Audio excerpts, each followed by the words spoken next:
Without further ado, I'm going to bring out our panelists. Up first, we have Ericka Coulter. She is the VP of A&R at Epic Records. Let's have a hand for her. Take this first seat here. Next, we have Christina Bachelor. She is an entertainment manager for digital talent. Come on out. And finally, we have Amber Kay. She's a model and dancer for the L.A Clippers. You have a mic there next to you, Amber. So I'll have you go first, and we can pass the mic on down. Amber, tell people about what you do and how you got into it. Okay, so my name is Amber Kay. I grew up in Downey, California. I started dancing at Melody's Dance Theater. I was dancing there for 18 years. I went to Hollywood High School. My first summer of going into college, I actually went to the Alvin Ailey Dance School for their summer intensive. So that was kind of my first kind of audition into getting into something very legit and real. I came back because it was a little too much for me, and I didn't want my mom to pay all that money in New York, so I came back.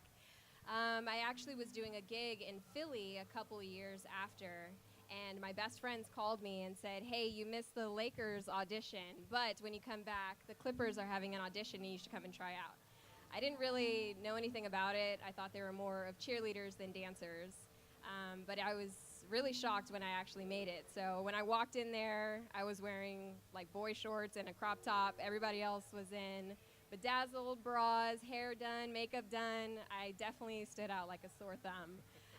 I went through the 3 rounds and I made it. I called my mom and I was like, I made it. And she couldn't believe it, and she couldn't even think that I was a Clippers cheerleader. So yeah, so Nice. I did that for 2 years, 2014 to 2016.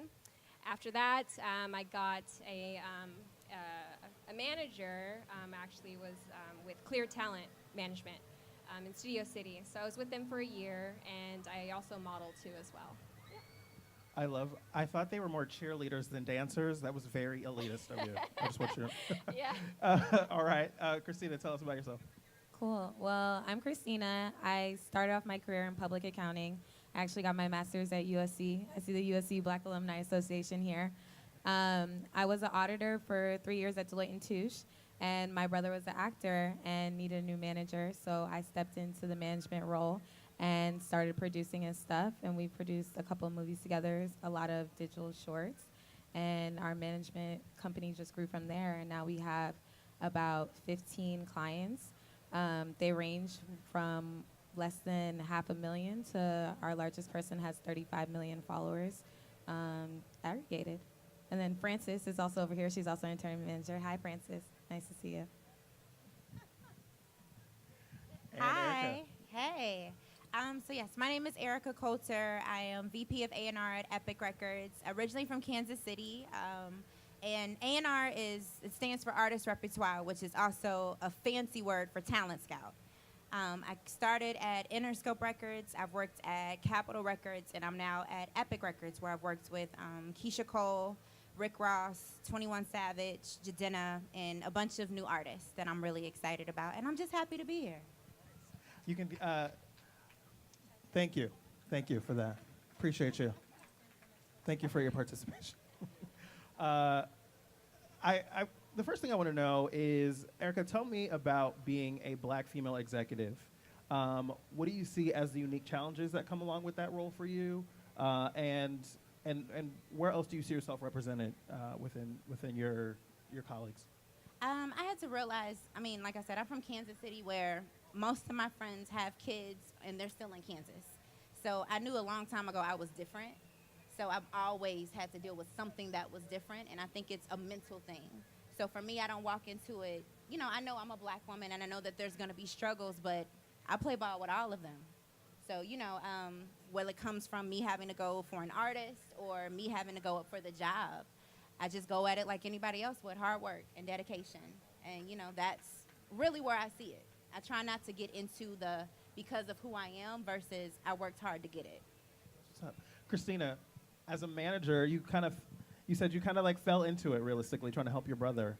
So I want to know, how did you find yourself, like being a Black woman, being a Black person in the entertainment industry? What do you feel like are the unique challenges that you face going into different workspaces and trying to get funded for things, to get things approved, to get people to say yes? Like, what do you feel like are the unique challenges and the opportunities that are there?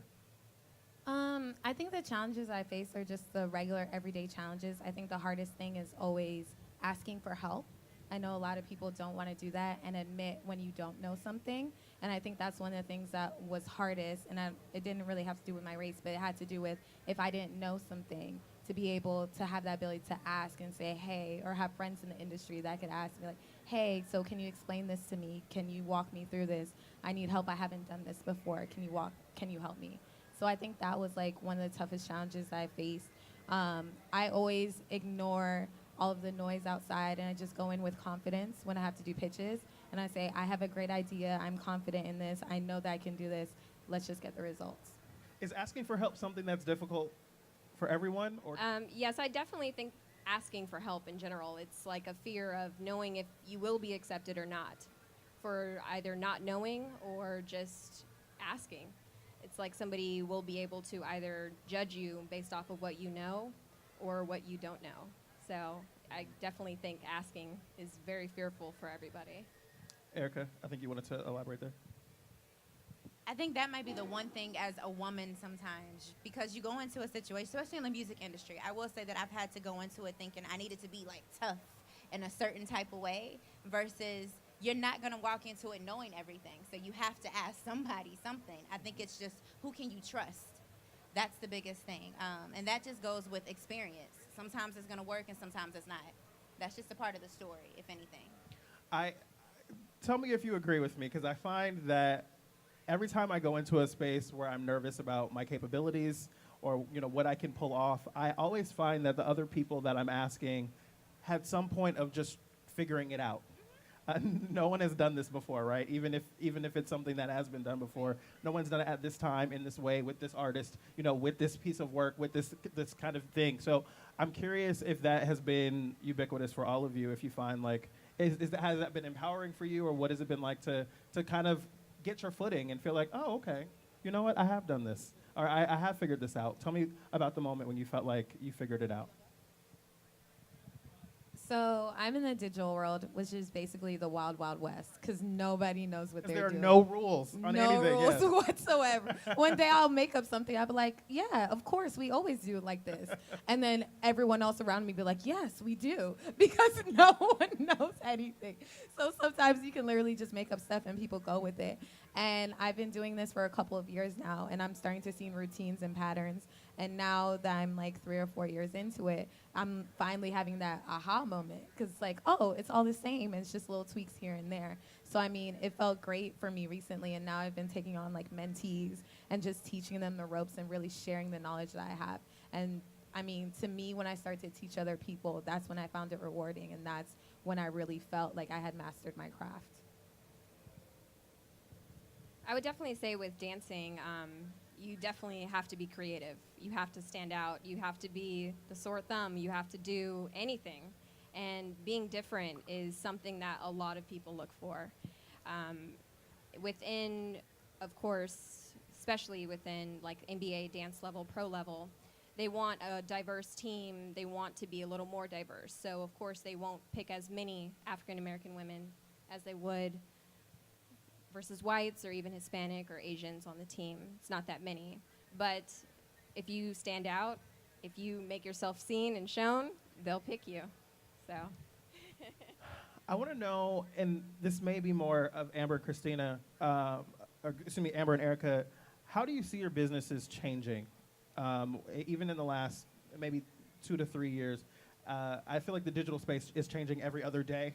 But it seems like it's hard to even track it. But like, how do you see your businesses changing? How do you see them becoming more or less diverse? How do you see them being, more open or to women? Like, talk to me about how you see your business is changing.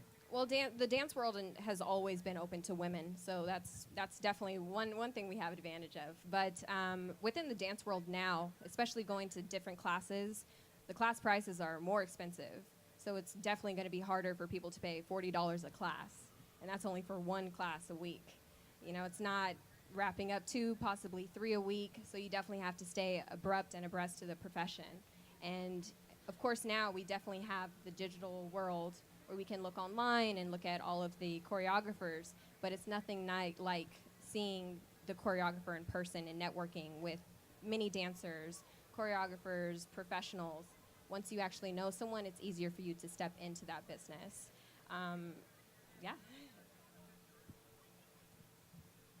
In the music industry, definitely, there's a lot of change. I think, but it's also a great change for like the good. I just came back from Atlanta, and they had the BMI Awards where they honored Janet Jackson, and for the tribute, it was all females. It was her. It was Justine Skye. I take that back. Jussie Smollett did perform. I'm sorry, but it was her, Justine Skye, and Tiana Taylor. And so, in 2018, for there to be black girls that could all perform for a tribute for Janet Jackson, young black girls for the new wave, I think that shows the change in the music industry. The fact that LMA had a #1 record with Boot Up, when last year you couldn't even play a R&B record. You know, it was all about Future and the Migos and Lil Uzi and Lil Yachty. And, So- and yeah. Right, exactly. And Cardi B, yes, and Right, Cardi B. well, you know. But as far as singers, Yeah. I think that we're embracing it a lot more. So that's the cool thing about it. Like, yeah, for the next wave of where music is going. How do you see the digital space changing? Because I feel like the changes in the digital space, in my opinion, seem to affect every other industry. I feel like in news and broadcast, the digital space is mind-boggling for news still, trying to figure it out. I feel like in dance it impacts because we have so many people who are able to bring their dance, to social media and all that. So how do you feel like the digital space is changing things? I think it's changing because people are starting to realize the power of digital. They're starting to realize that everyone is always constantly on your phone, so that's how you directly get to people. And traditional people who always used to look down on digital are now like, wait, how can I get into digital? And like, what? That's the money in digital? Like, everybody needs to be on digital now. So I think that the change comes from the excitement around and the cool factor around something that wasn't there and new people coming into the industry. I also want to get your perspective because I know that for the the Rams and the Chargers have their first male dancers on their teams. Yes, this year, yes. Talk to me about how change is bringing new opportunity for people.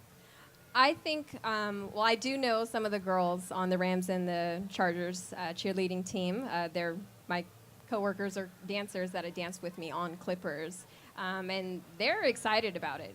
I think that it's a new wave and a new world to a lot of people to see males being accepted onto the team. But when you look at the Dallas Cowgirls or the Dallas, their team, the cheerleaders, they actually do have males on their team as well. So I think, to me, LA is always a little slower, a little behind, but it's definitely open. I definitely believe that it's open to having them. Talk to me about how in music change is bringing about new opportunity, and what does that new opportunity look like? What are the faces that we might not have seen a few years ago because of new opportunity coming about? I mean, that's a hard one because, I mean, for some people, they're able to adapt to the change, and then for some, they may not be. Like, I had the pleasure of working with Keisha Cole on her last album, which was called 1111 Reset, and it was a really, really great album.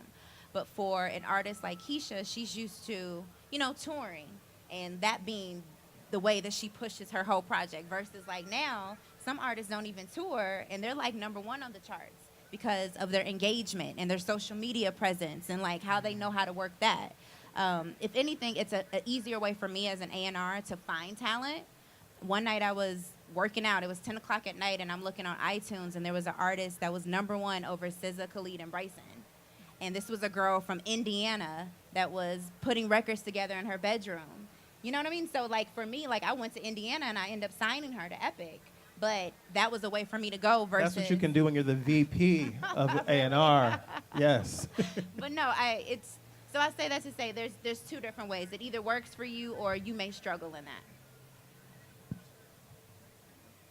that. How do you... talk to me about how you find opportunities within the digital space to be able to make projects happen, because I feel like that's always the goal, right? Is like how do we make this hit? How do we make this work? Talk to me about how you find opportunities, because I'm sure there are people who are interested in making a film or putting together music or getting an audience. How do you find those opportunities? So I go to networking events, and I go to networking events not really to network, but I go to listen.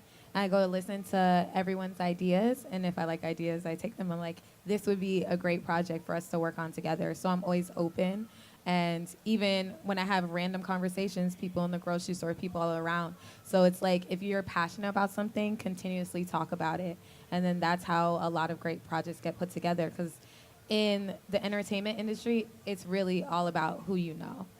So it's like, when you know people and you have access to people, tell them your ideas. And that's how I find a lot of my projects. How do you find opportunities as a performer, as a dancer? Like, if you want to be a part of something, or if you want to start something, where do you find opportunity, or where do you create opportunity for yourself? Well, I didn't want to actually get a manager, and it actually came upon me through Amy. But I decided to years after. But I had work through high school up until I was 26. So, I mean, I used the internet. I also have networked within the art world, art district. I have a lot of friends who do paintings, who are artists, who do digital work as well. So by networking, I think that you're definitely capable to find so many different opportunities. As a dancer, as a model, as a musician, you just have to go get it. If you want it, you can get it. Someone agrees. Ericka, lastly, if I'm a musician and I want to get in front of the VP of A&R at a record label, I love that you're the VP of A&R. Like, I just love that. What should an artist be doing to get themselves in front of someone like you that could give them a thumbs up? I mean, you have to really study your craft. Like, we all think we're great, you know, but you have to ask yourself, like, am I making music for myself, or am I making music that I want the world to hear? So therefore, I have to listen to the songs I'm making. If I put them up against records that are actually working on the charts, would my songs really work on the charts, you know? I think you have to challenge yourself and have some real conversations. I had to have a conversation with myself at 17. I knew I couldn't stay in Kansas. I knew I had to get up and leave and go to L.A., and I didn't know anybody. But I think in order to get in front of certain type of people, you just got to work really, really hard. So if it's that record that you feel passionate about, promote the hell out of that record. Excuse my French. If you're a performer, you better perform like you Beyonce. Because the fact that Beyonce done had all these kids and she can still perform the way that she does, like, that speaks volumes. Like, you need to think of it on that level. And that's how you get, it'll happen. You'll get in front of the right people, whether it be me or somebody else, another VP. It will happen. Hard work, determination, and creativity is what I'm hearing. I want to let you all know, for those of you that, if you weren't here for the last panel, this is a part of the CEEM weekend that is happening here at the L.A. County Fair. We have all kinds of great events that will be happening here on this stage and throughout all these vendors. We've got a lot of fantastic work that's gone into making this weekend really exceptional for you all. So we thank you for joining us. I want to let you know that CEEM is an economic cooperative committed to helping African Americans create wealth through uniting our efforts and investing in Black-owned ventures. CEEM, which is CEEM, provides support, counseling, and leadership development for entrepreneurs and individual network members to close the racial wealth gap and improve economic outcomes for the Black community. Before we go, you fantastic Black women, tell people what you're working on that they can look out for that's coming up from you, and how they can find out more about what you're doing. Sure. Okay, guys, so shameless plug. It's I not also no shame at all. Oh, like, okay. get it in there. Yeah, that's what this is for. I also run the Rujon Foundation with my brother King Batch. He'll be here on Sunday, so you guys feel free to stop by on Sunday to see him. We're selling our toy T-shirts. In the back, I have on one, and you'll see other people walking around. Please buy our shirts. A percentage of our proceeds do go to our foundation. And yeah, come to the booth, and that's where you guys will see me next. Buy a shirt, $24 to $29. Thanks, guys. So I'm actually in school right now for physical therapy. I am graduating this year, and I'm applying to grad school. So look for me in about 3 years to help you out in PT. But I definitely want to work with children born with disabilities and the elderly. That's my target and my goal. I don't mind reaching out to dancers as well. I know my body pretty well. I definitely believe that I will be able to treat and help dancers too. But of course, if anybody has any questions about the dance world, modeling world, I'm still really connected to the Clippers, and I know so many girls on Rams, Chargers, that I can help in any kind of way. And she's going to be at the Rujon Foundation table as well, so buy a T-shirt and come talk to her. Okay. Shameless plug. Okay, now there's a double plug. Like, okay. I just signed, well, the artist that I told you about, her name is Lauren Sanderson. She's from Fort Wayne, Indiana, and we just dropped her new project, Don't Panic.